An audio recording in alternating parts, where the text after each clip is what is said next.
Shiti gurma kanne haala seenaa natti nuuf baroo keenya lafa aadaa fi seenaa galma keenya ganama gaaddisa tumaa seeraa feera caffeetu lama hiigumaan si tiksina nutis kaane tokkummaa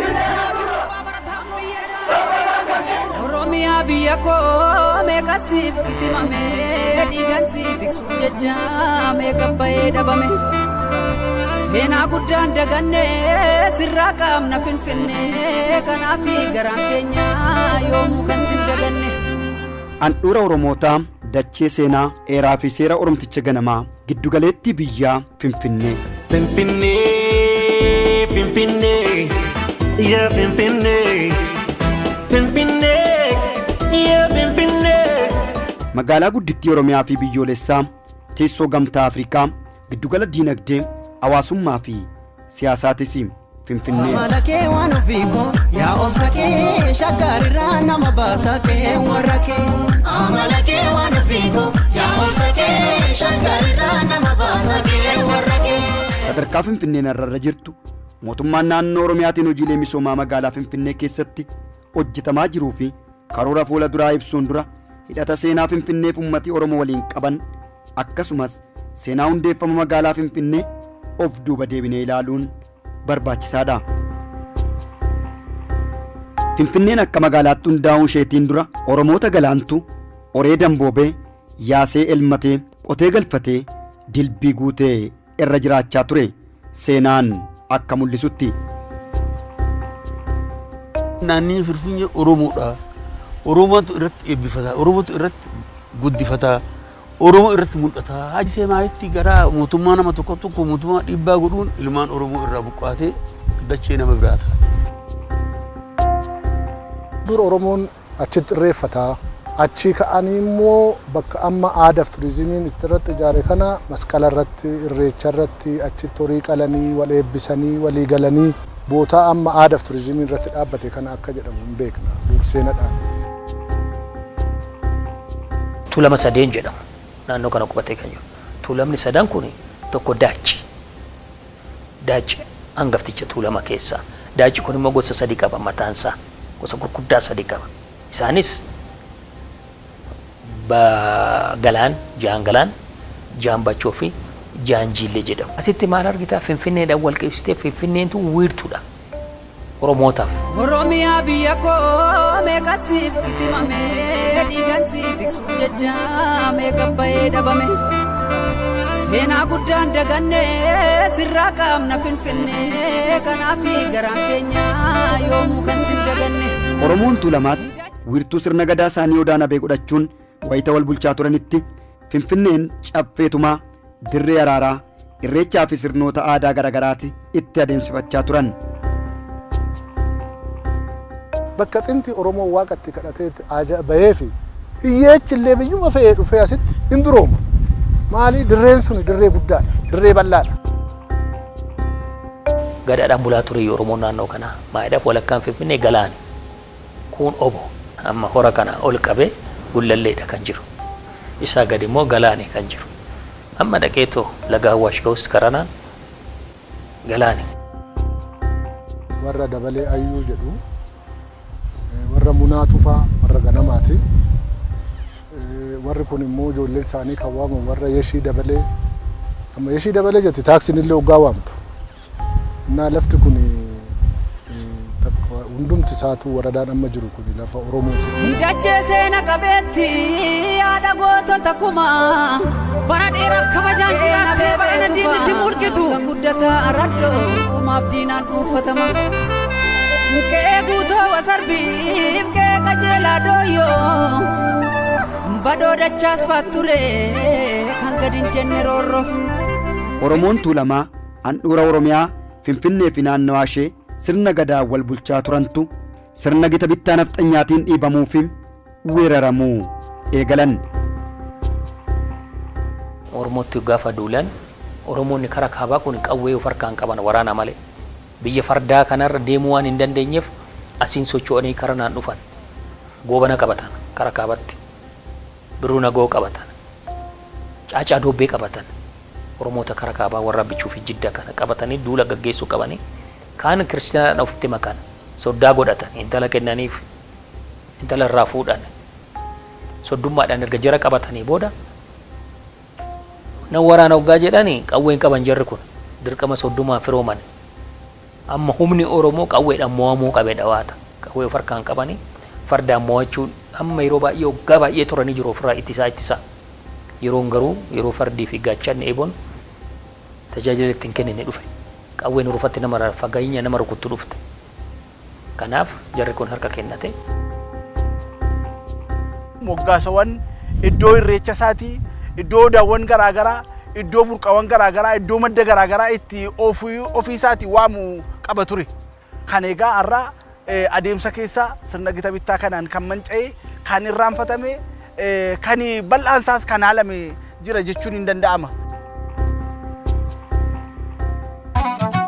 Lalgalooto gullalleen kan tufaa lalgalooto gaara bichuu turii lalgalooto galaan finfinnee maasee lalgalooto silakka jaalalaa lalgalooto walirraan fagaannu lalgalooto jalaan nu fageesse diiganii gaara sanaa gaara diigamuu malee nu baasan addaan baanee nu addaan ba'u malee soreetti haadha soree irbaanii rabuusa qabay seeqanii seeseeqanii kan gargaar nu baata anjaraayin.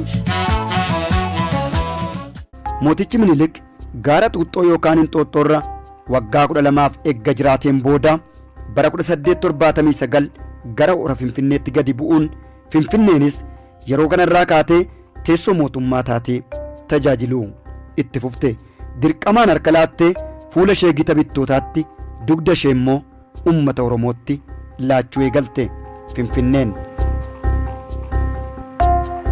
bara 1879 baatii sadassaa keessa hundeessan achitti maqaa kana maal haa jennu jennaan ishiin Addis Ababaa jettee mootittiin Xaayituun Oromoonni immoo varshinii biraa dhiyeessan yeroo isaan shaggar jedhaniin maqaan kun yeroo tokko ba'e falmiidha falmii Addis Ababaan jedhu san Oromoonni immoo lakki shaggar jedhan afaanuma Oromooti isaan immoo Addis Ababaa jedhan warri mootii. Fardaleen isaa bulalleetti tufaa amunaa kee maqaa si jijjiiranii akkamii wal barraa nu gidduu barruufuu hojjira jaalatoo ina fi innarraa. Oromoon shaggar baanaa jedha kun shaggar buunaa jedha Finfinneen bakka horaa isaanii dhugaadha lachuu afaanuma Oromooti kanarratti wanna wal falamamu jiru shaggarii weellisnaa baardaa fi shaggar qarree jedhan baardaa fi shaggar qarree kuni mura kuni mala baardaa fi shaggar qarree kuni mura kuni mala ilkaana babaa qabdii kunin tuma kuni wala jenna Addis Ababaa kan jedhu sun maqaan kun mootii Minilikii wal qabate babal'ina shawaa maqaa jedhamuun wal qabate kan dirqama itti kennamedha biyya Oromooti jechuudha. Finfinnee dubbadhume kan nyaatte soraaloome goonni guraaraa lata asirratti fannifame bara waaree golollee keenya turte gullalleen bara daalacha waamii biyyi yoom gurgurame. Maqaa duraan jiru jijjiiranii maqaa haarawaa moggaasuun qabsoo seenaa barbadeessuu keessaa isa tokkoffaadha. Finfinnee saniin yookaan immoo caffee tumaa saniin yookaan immoo shaggar kan jedhamu Oromoo shawaati shaggar kan jedhamu santu Addis Ababaa jedhama. Seenaawwan dhokatanii jiran magaalaa Finfinnee keessa sirna dabreen walitti qabamuudhaan seenaan kun dhokachuudhaan iddoon seenaa kun baduudhaan seenaa saba kanaa balleessuudhaaf sirna gita bittaa hojiin hojjetaa ture bal'aadha kan jiru. Humna bittaa jala waan tureef faayidaa tokkorree magaalittii keessa akka dhabu ta'e yeroo sanatti lafa irraa fudhatame qabiyyee irraa fudhatame aangoo fi dinagdee dhabe. Kanaaf mana barumsaa takka irra hin qabu Finfinnee keessatti. Garuu faranjoonni fi araboonni dhufanii asitti mana barumsaa banatan. Ingilizoonni qabu mana barumsaa. Faransaayiin qaba, Armeniin qaba, Hindiin qaba. Ammarree jiru manni barumsaa sun. Warri gita bittaa immoo nu bitaa turan afaan Amaaraatiin nu sittaa barannu garuu hin jiraa jechuudha. Ummatichi garuu mana barumsaatii muti afaan isaatiin akka hin dubbatamne godhamaa ture. Amma seenaa jiraan bee afaan Oromoo Finfinnee keessa. Afaan Oromoo afaan magaalaatii miti afaan baadiyyaatiin bee. Amma waggaa 25ffaadha. Erga afaan magaalaa ta'aa dhufe jechuudha. Ammayyuu wallaansoo guddaarra jira. Wallaansoo guddaarra jira. Afaanumtuyyuu magaalaa seennee jechuudha mana barumsaa dhiisiti. Magaalaa Finfinnee qofa miti. Magaalaa hundumaa keessa seenne afaanichi. Qabsoon amma yeroo ammaa dhaloonni ammaa magaalittii afaanicha magaalatti galchuu. Abbaa diinagdee ta'uu yoo aangoo fi eenyummaa kee kabachiisuu barbaadde jechuudha. Abbaa diinagdee ta'uu baadiyyaa keessatti qofa odoon ta'e afaan kee aadaan kee magaalarree seenee akkumatti magaalatti galtee kana aadaan sunis magaala seenuu qaba. Namni aadaan qabne eenyummaa isaan beekamne hin jiru jechuudha. Mana barumsaa bichaa Finfinneetti battee maal goota afaan kanaan dubbattu malee. Mana barumsaa san keessaan eebbafamu immoo namni tokko diinagdee keessatti hirmaatee yoo bu'aa fi eenyummaa isaa kabachiise malee akkamitti ta'a hin ta'u. Kanaaf hojjetamuu kan qabu irratti jechuudha aadaa irratti afaan irratti. Seenaa keetii irratti eenyummaa kee diinagdee keetii irratti hojjechuu qabda jechuudha. Kottee duudaa yaate kunno kottee duudaa yaate keessa yaada raatu lagarree dulloontu deeda. Hammaddoo citaa manaana jeelata seenaa qoladhoo boritti naanata. Manni keenya gara gooroo amala keenya inni ammaa gaalittiidha. Wayyaa facaanatti kottu amala keenya fuulleen gamaa gilintoodha. Durmanni keenya asoo gamootti jaarratanii. Gamoodha jaarratanoo.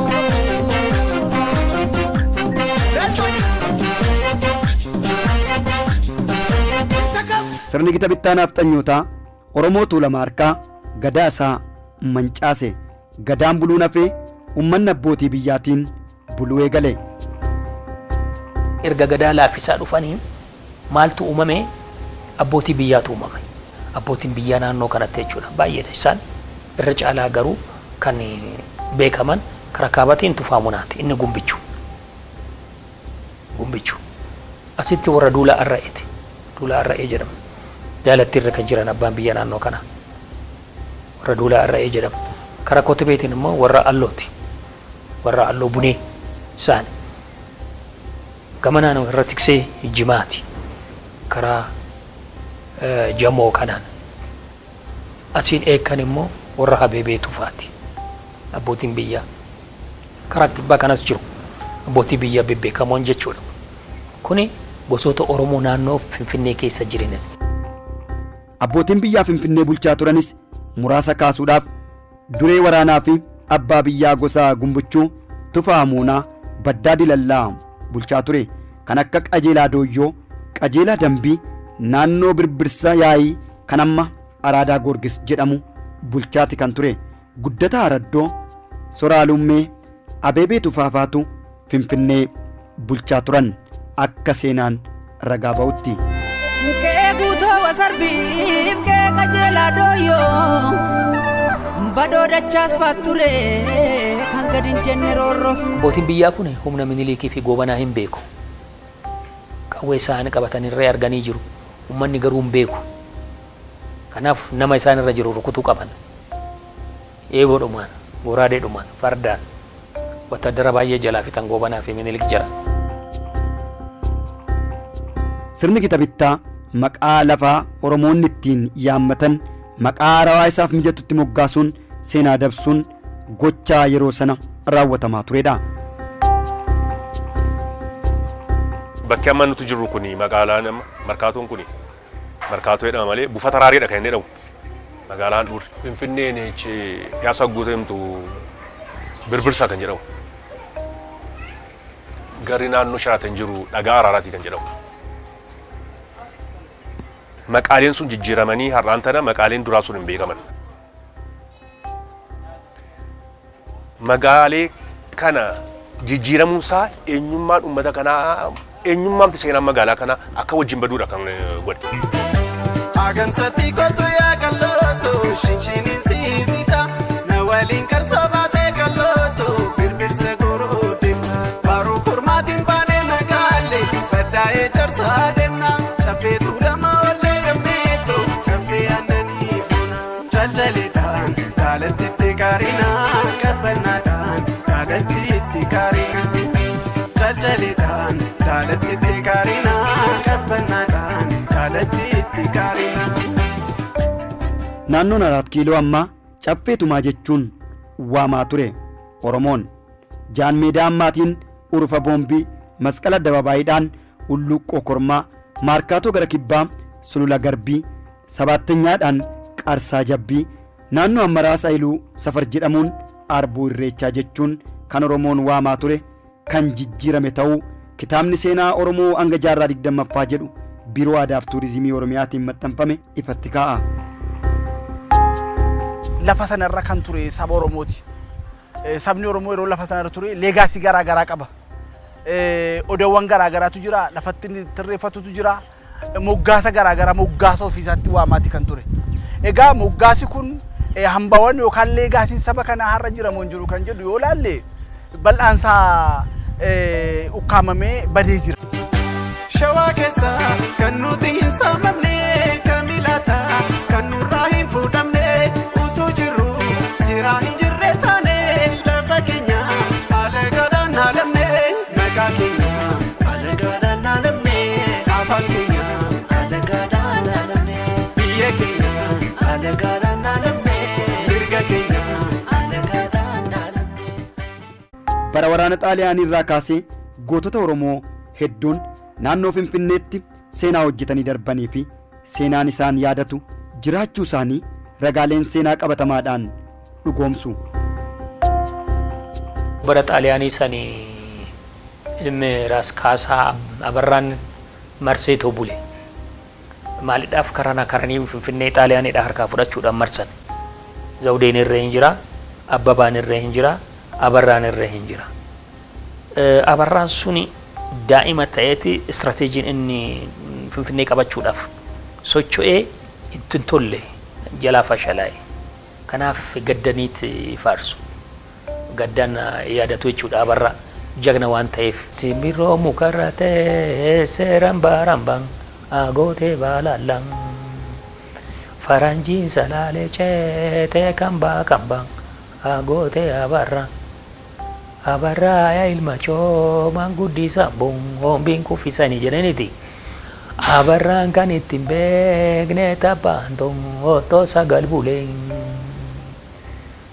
Abbabaan kan itti beeku matarayyee siin gadi muree. Abbabaa ragaayi hin kukkute inni kara qabate faranjii hin gobe kabbadaanis hin gobe.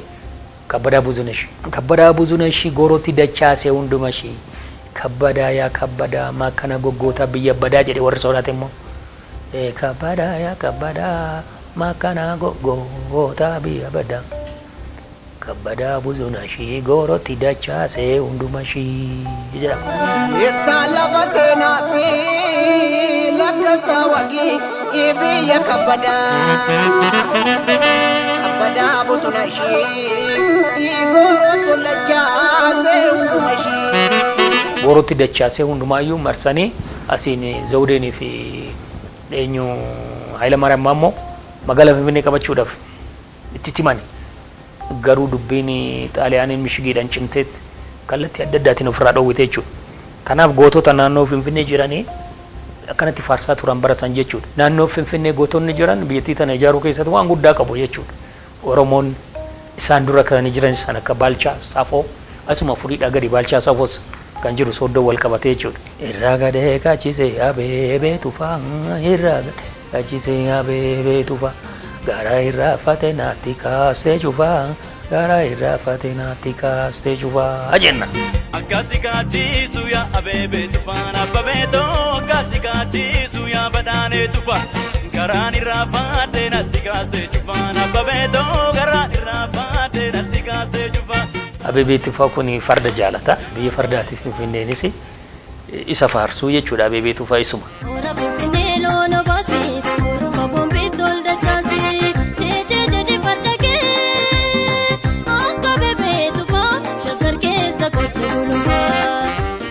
gootota Oromoo kanneen harka kennachuu diduudhaan wareegama seenaa boonsaa galmeessanii darbanis hedduudha jedhu qorattoonni seenaa fi aadaa Oromoo. Tufaa Munaani yeroo Minilik gibira galchi harka kenni arraan booddee qabeenyi isin qabeenya keechanii wali wannoo kiyyaa hoo jedhu sanii hin didee labsii baase seera tume. Diinni dhufaa jira, lolli nutti dhufaa jira, nuti lola barbaadan deemne lolli dhufaa jira, qophaa'ii farda keetirraa kooraan hin bu'inii lugumni hin baafaminii jedhee seera tume lolee du'e. Yeroo sani Tufaa Munaan lola irratti du'e Abebee Tufaa immoo qabanii niitii waliin gubanii ibiddaan gubate Abebee Tufaan. Shubboo ejersaa kan jedhamu mummuranii ajjeesan, mummuranii harka miila tokko mummuranii hanga lubbuun baatutti mummuraa ture, mummuranii ajjeesan. Kan akka Galatuu Ejersaa amalee jaatanii sun akka seenaan agarsiisutti dhirsa obboleettii Tufaa Munaati. Kun fa'aatu ajjeefame Shaggar irratti hin gabbarru jedhanii garbummaan seennu jedhanii sila lolaniif kun ibiddaan gubate. Sarawwaa Lumee kan jedhamu gibira didee jedhameetti qacceedhaan garafanii ajjeesanii aadaa Baggirrifaat kan jedhamu qabu amma fee amma afaanitti dhufetti ajeja yookaan 30 yookaan 40 yookaan 80 amma lubbuun jirtutti hin danda'a san booddee hin du'a jechaa namni sun.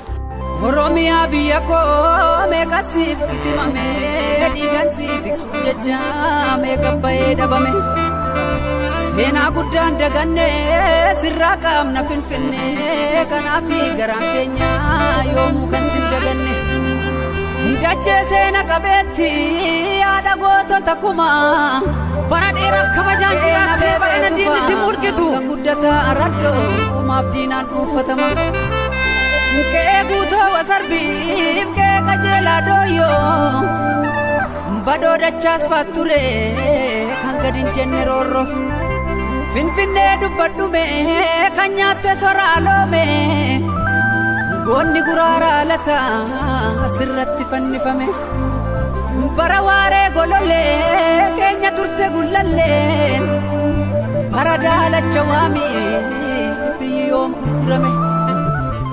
Magaalaa Finfinnee handhuura Oromiyaa taate kana uummanni Oromoo faayidaa irraa argachuu malu osoo hin argatiin itti miidhamaa tureera.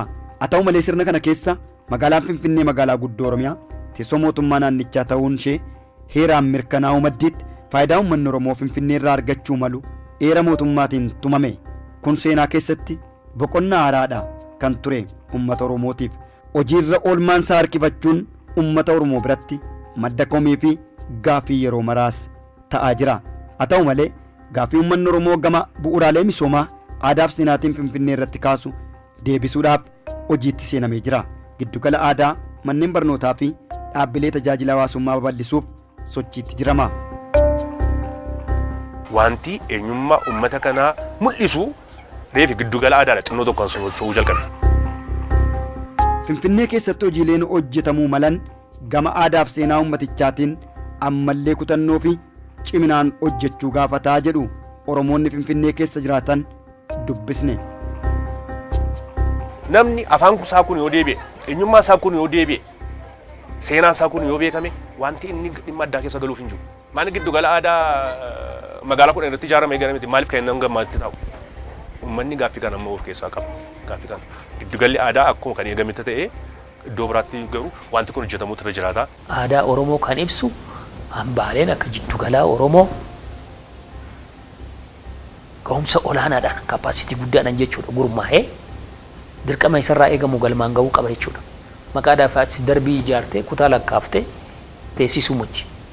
Yookaan arda walgahii gochuu qofaa miti. Keessatti aartiin Oromoo hojjetamuu qaba.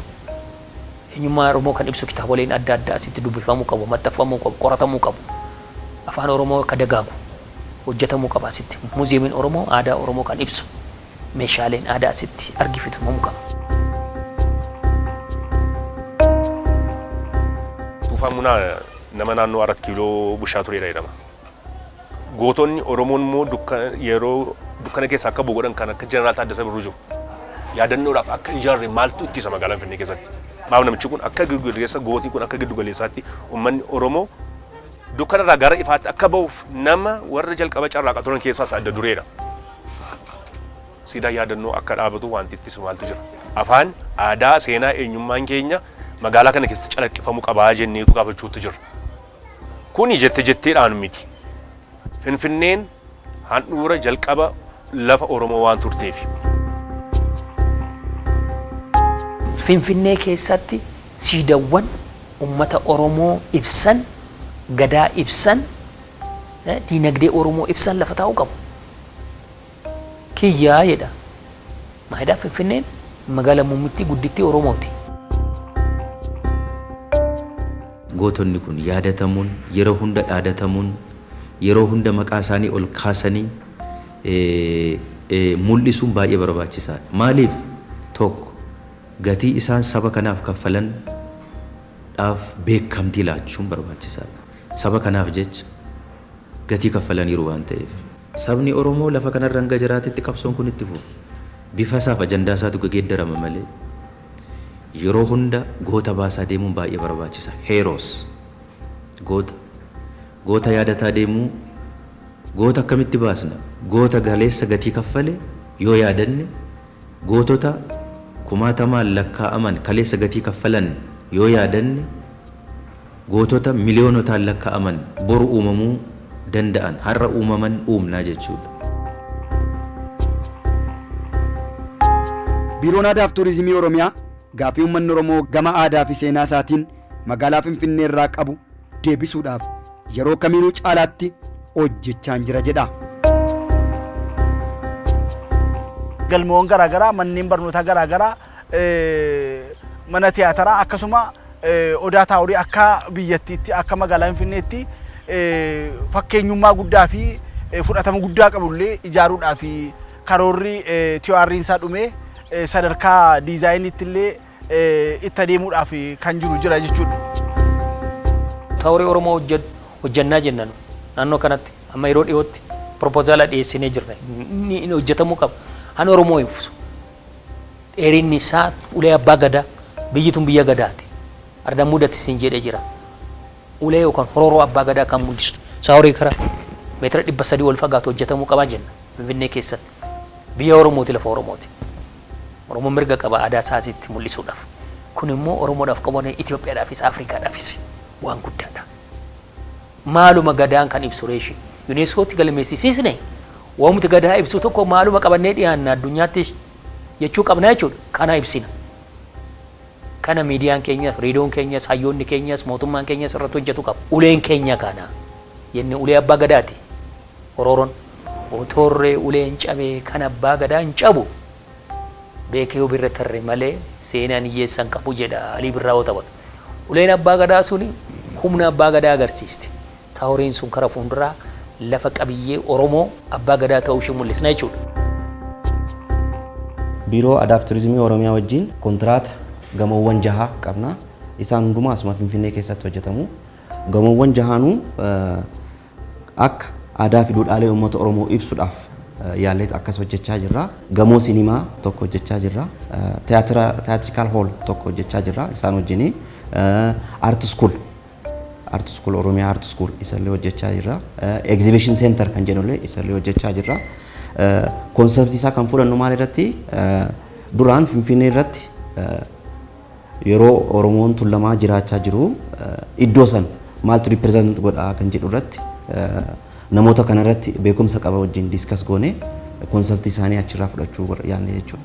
Akkasitti hojjechaa jirra.